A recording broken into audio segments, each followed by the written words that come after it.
bagaimana Bapak bisa menemukan semangat dan motivasi bisnis dari sejak awal? Itu motivasi itu sangat penting bagi para pengusaha. Untuk memotivasi itu adalah satu gambaran. Kita harus punya wawasan. Terus kedua kita harus punya yaitu punya keahlian,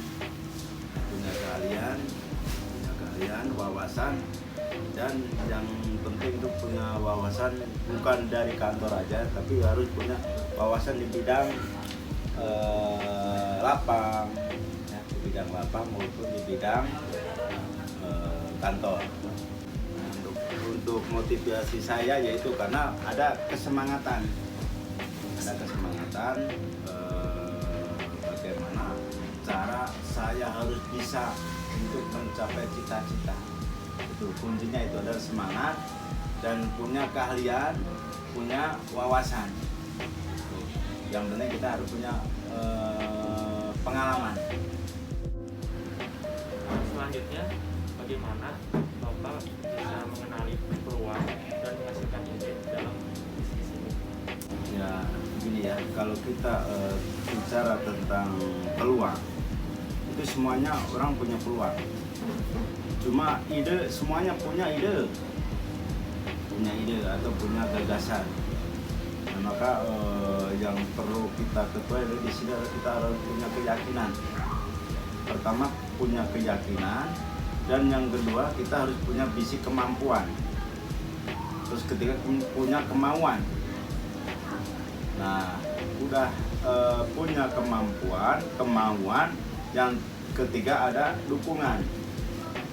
Dari dukungan pihak PT mana, apakah itu saudara, apakah itu dari perusahaan mana. Nah, di situ kita punya dorongan. Kalau kita untuk tanpa ada dorongan, ada motivasi ya dari awal, itu kita siapapun yang usaha itu susah untuk berdiri atau berjalan.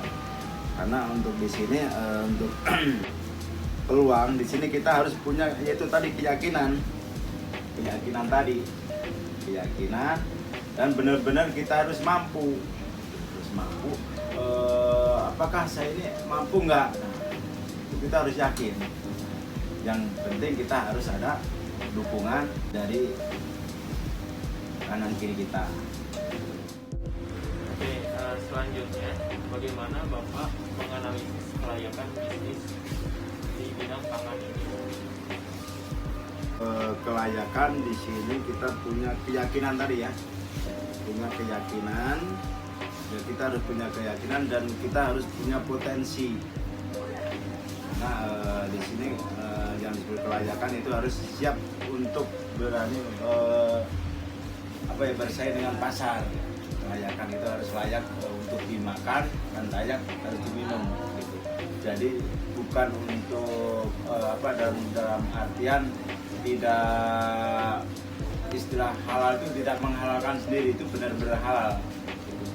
Kita harus punya etika tentang pangan, bagaimana cara mengolah pangan yang benar, bagaimana kita cara pengolahan itu benar-benar efisien atau gimana, itu kita harus diketahui. Karena di sini benar-benar harus bisa gini semaksimal mungkin karena di bidang pangan.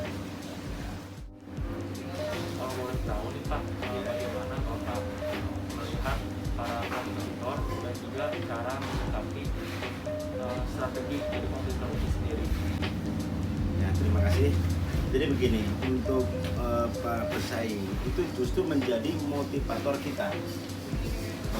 kita. Karena tanpa kita bersaing, kita tidak ada istilahnya tidak ada kemajuan, kreativitas.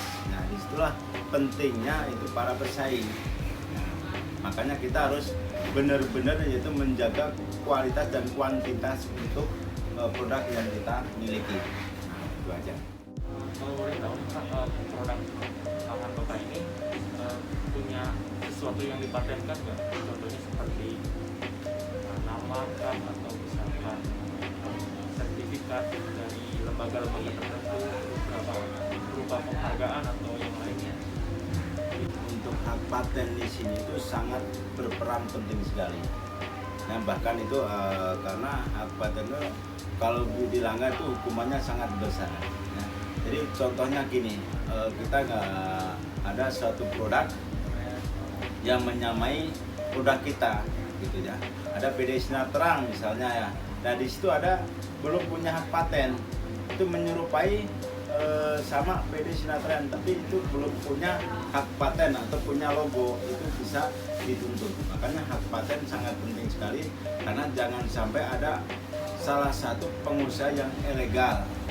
Contoh ilegal itu ya bisa menyerobot dalam artian menggunakan hak pakai perusahaan kita, itu sangat penting. Ini dalam artian hak paten. Kalau boleh tahu tuh menurut pandangan Bapak nih, di 5 tahun ke depan atau 10 tahun ke depan kira-kira ini aspeknya strategis dan sangat berpotensi besar nggak dari awal Bapak? Terima kasih.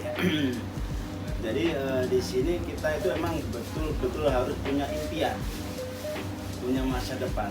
Kalau kita orang berbisnis, kalau kita nggak punya impian, nggak punya angan-angan, itu susah untuk maju ya. Contohnya gini nih, kalau kita untuk menerima udah saya cukup perusahaan ini aja, nah itu tidak akan ngembang. Nah makanya kita harus punya titik terakhir, itu adalah punya impian, punya gambaran nih, saya punya hayalan nih. Suatu saat saya pengen buka lagi nih, mengembangin nih perusahaan ini. Nah itu kita harus sangat berperan penting sekali, karena untuk impian ini ya, kalau kita cuma satu contoh produknya, yang benar-benar produknya satu, ya maaf ini produk saya Sinar Terang, tapi kita harus bisa mengembangin nih, harus ngembangin. Nah bisa ngembangin ini di mana? Di suatu saat nanti kala ini menurun perusahaan yang satu, itu akan ada penggantinya lagi dan itu terus. Nah, makanya kita itu sangat berperan penting sekali, yaitu di bidang itu hayalan.